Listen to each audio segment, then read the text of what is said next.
¿Puede existir un material que se utilice en la fabricación de vidrio y al mismo tiempo en las siliconas que se implantan en el cuerpo? ¿Que se emplee como fertilizante para el suelo y a la vez surque el cielo y el espacio? ¿Que se obtenga de la arena y que haya posibilitado la revolución de la microelectrónica?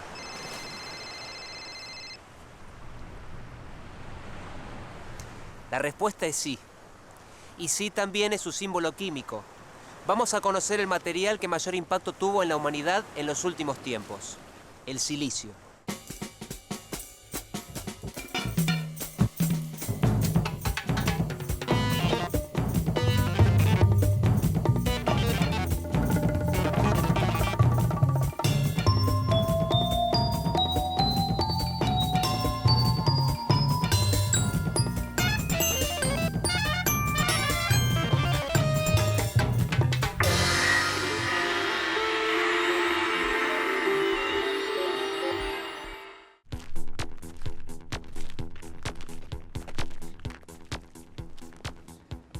La era de la información, la revolución de la informática, la microelectrónica, no se hubieran desarrollado como lo hicieron sin la aplicación del silicio.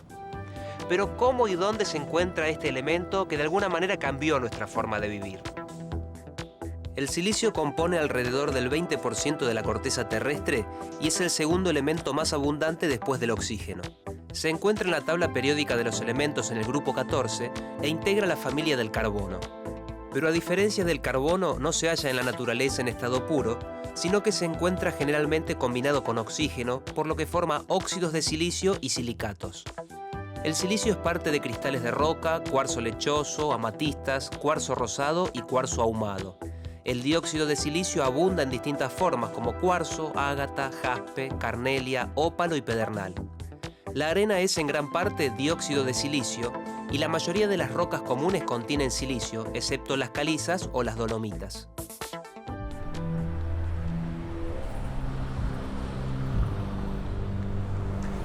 Hombres de la Edad de Piedra, guerreros aztecas, vidrieros del Asia Menor y un químico sueco del siglo XIX.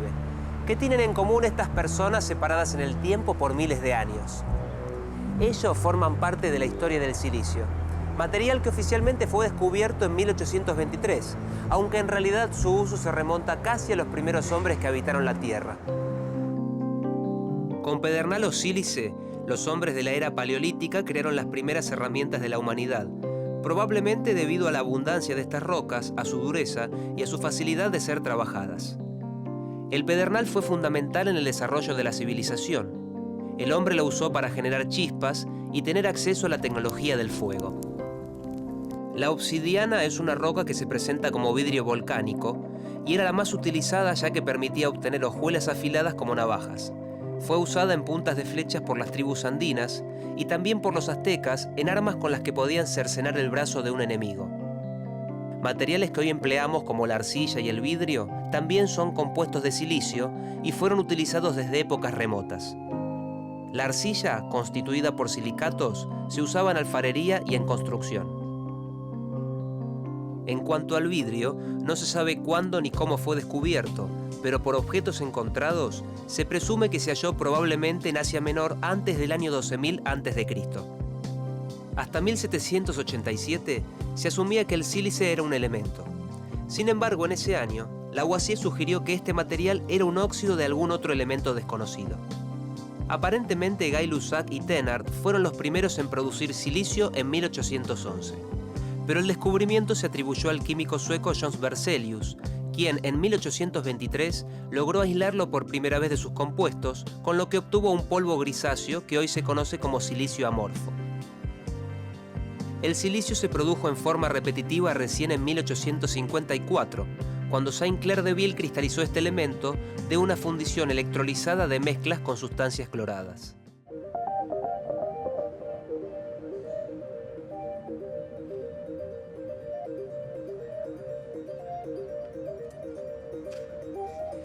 Las propiedades del silicio permitieron la revolución de la electrónica.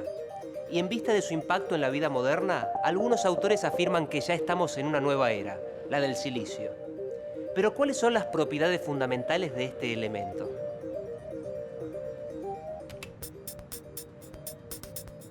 El material utilizado en microelectrónica y en celdas solares es el silicio cristalino. Tiene aspecto metalizado y es de difícil dilución, y tan duro que puede utilizarse para rayar o cortar vidrio. El silicio cristalino posee sus átomos ordenados en forma muy particular. Cada uno de ellos intenta unirse con 4 átomos vecinos. Lo que los mantiene unidos son 2 electrones que comparten, uno de cada átomo. Como cada átomo de silicio tiene 4 electrones que no están fuertemente unidos al núcleo, todo funciona perfectamente si cada átomo está rodeado de otros 4 átomos iguales. El silicio es un pobre conductor de electricidad cuando todos los electrones están restringidos en enlaces. Por lo tanto, actúa como aislante y no conduce electricidad. Pero estos enlaces pueden romperse si se los excita lo suficiente, por ejemplo, con un fotón proveniente del Sol.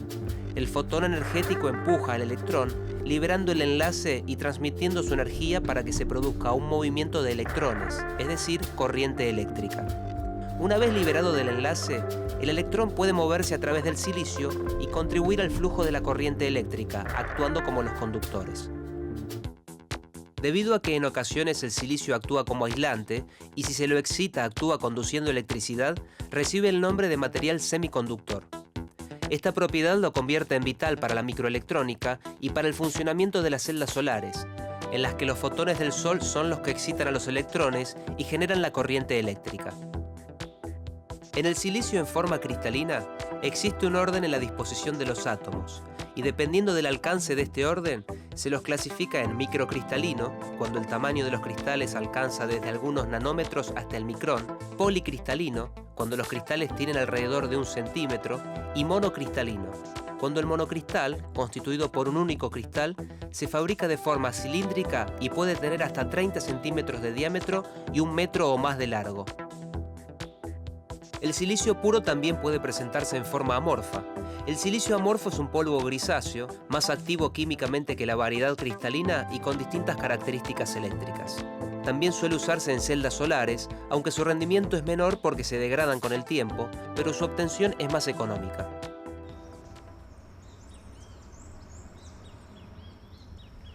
La ciudad de Bangalore, con 6 millones de habitantes, es el segundo centro industrial de la India. ¿Qué relación tiene esta ciudad con el silicio? Por su enorme industria del software, la ciudad es llamada Silicon Valley, o Valle del Silicio, en alusión al Silicon Valley californiano. La región que desde los años 60 concentra numerosas empresas del sector informático y electrónico. El hecho de dar nombre a estos centros manifiesta la trascendencia de este material para la alta tecnología. Pero ¿cuáles son las otras aplicaciones del silicio, además del desarrollo de la electrónica? Existen importantes usos del silicio que no requieren de un material cristalino y de alta pureza. En estos casos se lo utiliza como elemento de aleación en fundiciones, en la industria de la cerámica y en la fabricación de vidrio para ventanas y aislantes. El carburo de silicio es uno de los abrasivos industriales más importantes. Se usa, por ejemplo, en la fabricación de láseres. El dióxido de silicio es un importante constituyente del hormigón y los ladrillos y se emplea en la producción del cemento Portland. El silicio también es el constituyente principal de la silicona que se utiliza en lentes de contacto y en distintos tipos de implantes. Además se lo emplea en la agricultura como elemento fertilizante en forma de mineral primario rico en silicio. Arena. La arena es el material de partida para producir silicio. Para obtenerlo, se sucedieron investigaciones y se ensayaron diferentes métodos físicos y químicos. Podemos decir que pasar del uso de la arena con la que funciona este reloj a la aplicación del silicio que alimenta a este otro fue cuestión de tiempo. La primera etapa en la producción de silicio consiste en pasar de la arena a lo que se conoce como silicio grado metalúrgico. Para esto se reduce el dióxido de silicio con carbono en grandes hornos de arco eléctrico a una temperatura superior a 3000 grados centígrados. El silicio en estado líquido se acumula en el fondo del horno, de donde se extrae y se enfría. Este material tiene una pureza de un 98 a 99%, a un costo de 1 a 2 dólares el kilogramo. De la producción global de silicio, solo una muy pequeña fracción, aproximadamente una milésima parte, vuelve a purificarse para producir el llamado silicio grado semiconductor que requiere la industria electrónica. Este silicio ultrapuro puede obtenerse por métodos físicos o químicos. Los métodos físicos se basan en la mayor solubilidad de las impurezas en el silicio líquido, de forma que éste se concentra en las últimas zonas solidificadas. La fusión por zona fue el primer método físico usado a escala industrial. Consiste en fundir un extremo de la barra de silicio para trasladar lentamente el foco de calor a lo largo de la barra, de modo que el silicio va solidificándose con una pureza mayor debido a que la zona fundida arrastra gran parte de las impurezas. El proceso puede repetirse varias veces hasta lograr la pureza deseada. Luego se procede a cortar el extremo final en el que se han acumulado las impurezas. Los métodos químicos se aplican a aquellos compuestos de silicio más fáciles de purificar, como el triclorosilano o el silano, producidos a partir del silicio grado metalúrgico. Uno de los métodos actualmente más utilizados se denomina proceso Siemens. Durante este proceso se produce la reducción del tetraclorosilano con hidrógeno, se libera cloro, cloruro de fósforo y de níquel, y de esta manera se recupera el silicio de alta pureza en grado semiconductor. El proceso Siemens requiere mucha energía, lo cual eleva considerablemente el costo del material a $60 o $70 el kilo. El silicio producido por este y otros métodos similares es de tipo policristalino y tiene una fracción de impurezas de 1 milésima parte por millón o menor.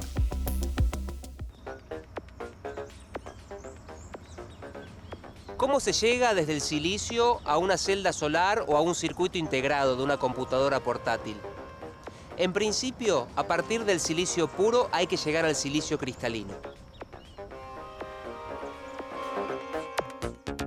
Para que un dispositivo electrónico, como un circuito o una celda solar, funcione eficientemente, el material de partida debe ser cristalino y de alta pureza. La técnica más utilizada para obtener monocristales es la conocida como crecimiento Czochralski.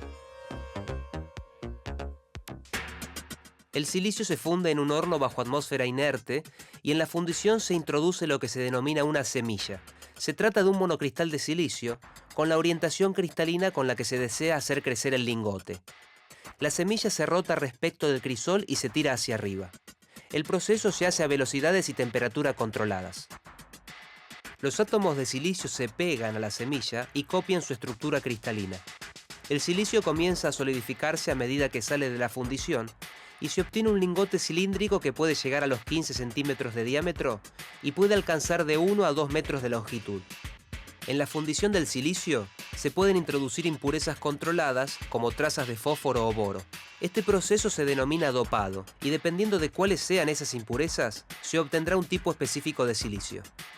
Dado que solo hacen falta unos 100 micrones de silicio para absorber prácticamente todos los fotones, el lingote se corta en obleas de unos 300 micrones de espesor, lo que permite una producción razonable de obleas sin que se rompan al cortarlas.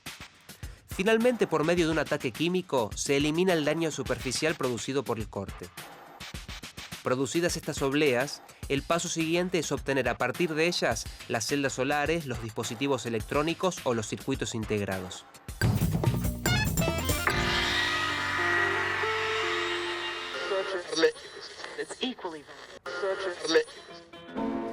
Desde las últimas radios a válvula hasta el MP4 pasaron unos 60 años. En ese lapso fue la invención del transistor la que hizo posible la revolución de la electrónica. Y en su evolución el silicio jugó un papel fundamental. En los primeros circuitos integrados, los transistores tenían dimensiones de alrededor de 1 centímetro. ¿Qué espacio hubiese sido necesario para albergar los 10 millones de transistores que tienen las computadoras de hoy? Podríamos decir que un área de casi 1000 metros cuadrados como esta enorme superficie. Todo esto es parte de la historia del silicio y de la microelectrónica. Los transistores, desarrollados en 1947, reemplazaron a las válvulas inventadas a principios del siglo XX y aplicadas primero en telefonía y luego en radios y televisores. Las válvulas consumían mucha energía, su filamento solía quemarse y estaban conformadas por una carcasa de vidrio que ocupaba mucho volumen.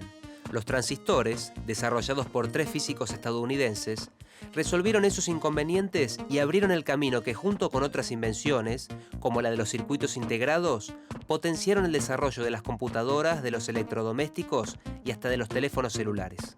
Los transistores se basan en las propiedades de conducción eléctrica de materiales semiconductores, como el silicio y el germanio. Durante los 10 años posteriores a la invención del transistor, se realizaron importantes adelantos. Se inventaron diferentes tipos de transistores. En principio se empleó el germanio y posteriormente el silicio, que hoy domina la industria de los semiconductores. En 1958 se inventaron los circuitos para acoplar los transistores directamente sobre una oblea de silicio, a lo que se llamó circuito integrado.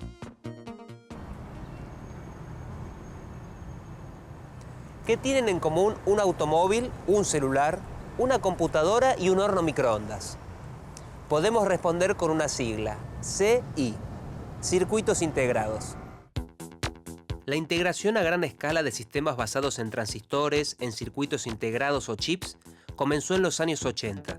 Los primeros circuitos integrados contenían solo un transistor. A medida que la tecnología fue avanzando, se agregaron más y más, y con ellos, más funciones fueron integradas en un mismo circuito. En base al nivel de integración, es decir, al número de sus componentes, los circuitos integrados se clasifican en SSI, inferior a 12 componentes, MSI, de 12 a 99, LSI, de 100 a 9999, BLSI, de 10.000 a 99.999 y ULSI, de 100.000 o más. En una computadora, el que procesa toda la información, mantiene un registro de las teclas que se presionan y de los movimientos del mouse, corre los programas y el sistema operativo, es un circuito integrado que conocemos como microprocesador. En 1971, el microprocesador Intel 4004 tenía unos 2000 transistores. Actualmente, la tecnología de los microprocesadores permite incluir más de 200 millones de transistores. Desde 1970, cada año y medio aproximadamente, las dimensiones de los transistores se fueron reduciendo a la mitad. Esta es la denominada ley de Moore. Así, desde los primeros circuitos integrados, el tamaño de los transistores se redujo unas 100.000 veces. El progreso continúa y ya se están desarrollando microprocesadores que utilizan nanotecnología para dar respuesta a las necesidades de los mini dispositivos electrónicos. Desde épocas remotas, distintas culturas adoraron al Sol y reconocieron su importancia en el ciclo de la vida. El Sol, directa o indirectamente, aporta toda la energía que mantiene la vida en la Tierra. Sin él, nuestra existencia en el planeta no sería posible. Desde el siglo XIX, el hombre intentó convertir la energía solar en electricidad. Una ilusión que pudo haber terminado si no fuera por el advenimiento de la energía fotovoltaica, en la que fue clave un material: el silicio. En la búsqueda por transformar la energía solar en potencia utilizable, hubo experiencias tempranas técnicamente exitosas, pero que no eran comercialmente sostenibles. En 1876 se produjo la primera celda solar de estado sólido de selenio y muchos años después el primer módulo de celdas. Con la esperanza de brindar energía al mundo, investigadores trabajaron con estas celdas, pero no pudieron convertir en electricidad más del 0,1% de la energía que les llegaba del Sol. En 1953, un físico de los laboratorios Bell descubrió que cuando el silicio especialmente tratado era puesto bajo la luz del Sol, producía mucha más electricidad que el selenio. El descubrimiento alentó a seguir investigando la conversión fotovoltaica. El vasto poder del Sol se aprovecha por medio de una batería usando ingredientes de la arena. La noticia no es precisamente actual. Es de febrero de 1954 y fue uno de los títulos de tapa del New York Times. Así se difundió la invención de la primera celda solar capaz de producir suficiente electricidad como para utilizar en algún equipamiento eléctrico. Durante los años 50, la industria electrónica del semiconductor evolucionó rápidamente, como también el diseño de las celdas solares. Transformar la energía solar directamente en electricidad hace que las celdas solares sean particularmente confiables y libres de mantenimiento.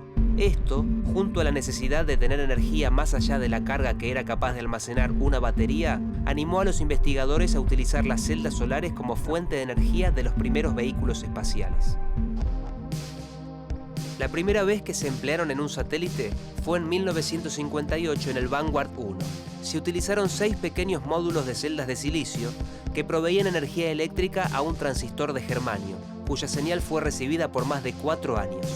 En 1962, el Telstar 1 fue el primer satélite comercial de comunicaciones en utilizar celdas solares de silicio. La eficiencia de las celdas de silicio para uso espacial se incrementó desde el 10% en los años 70 hasta alrededor del 15% hacia finales de los 80.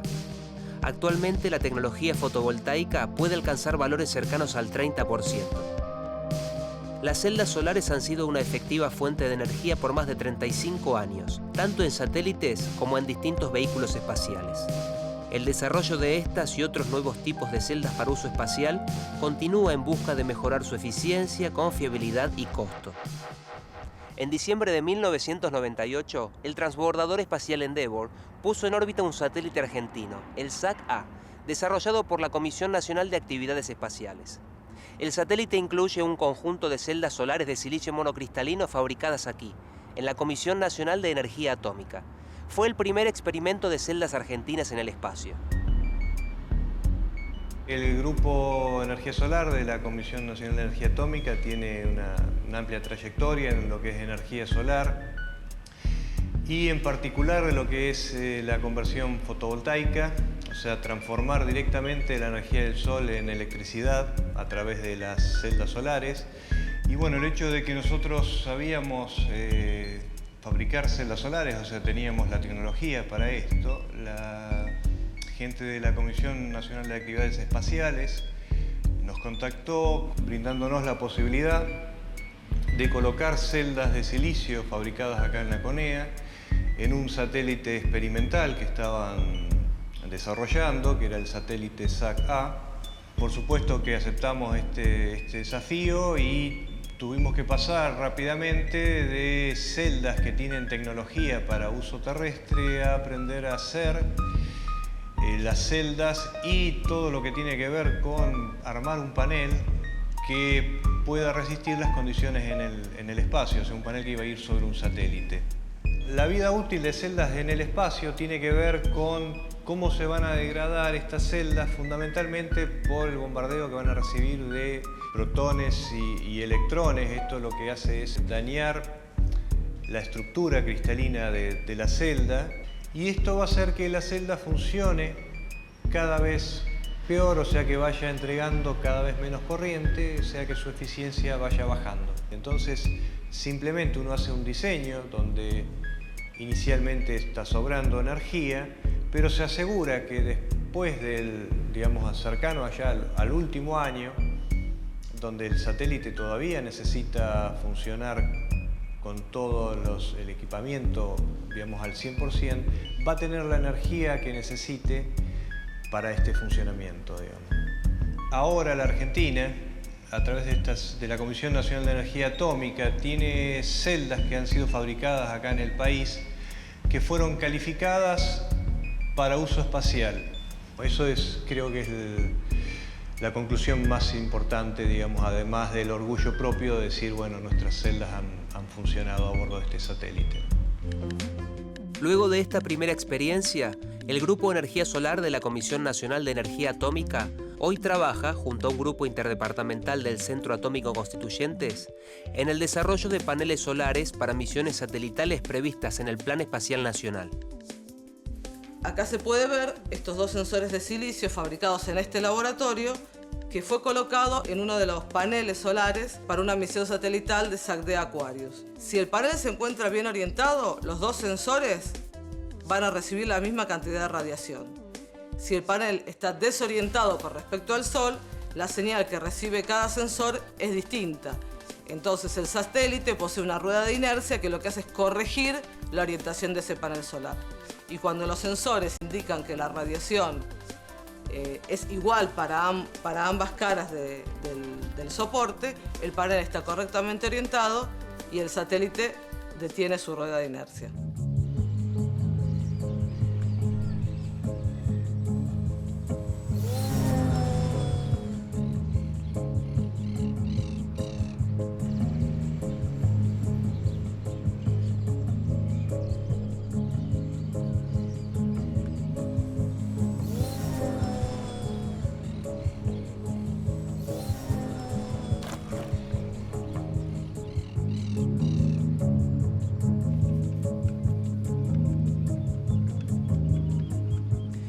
Cuando en 1876 se creó la primera celda solar de selenio, el hombre no había logrado fabricar un avión que pudiese volar más de 35 metros.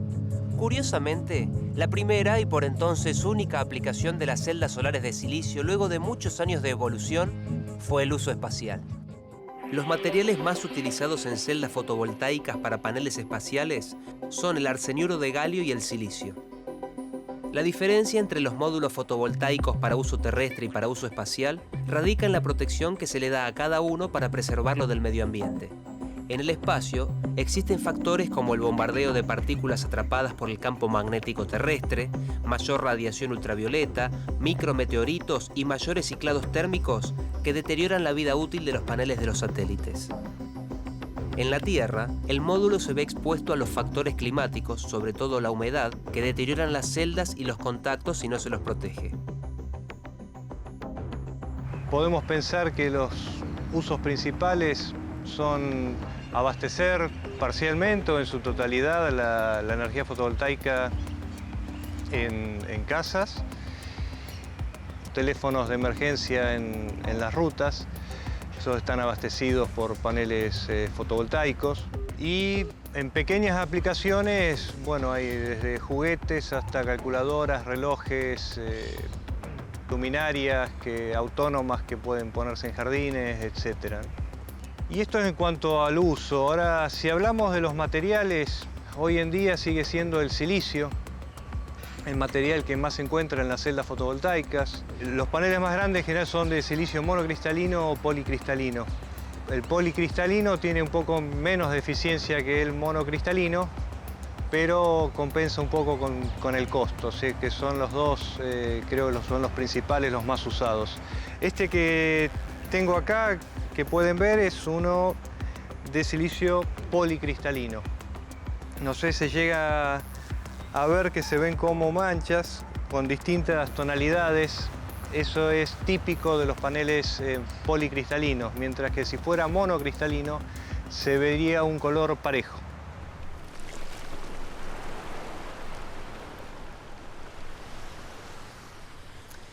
En la edad de piedra, con las primeras herramientas y utensilios de sílice, nació la tecnología. En el otro extremo de una línea de tiempo, el silicio hoy es protagonista de una proeza de la ingeniería humana, la revolución de la microelectrónica, que genera un profundo impacto en la sociedad de nuestro tiempo. La microelectrónica del silicio continuará su evolución y probablemente en el futuro este material tendrá cada vez más protagonismo en nuestras vidas.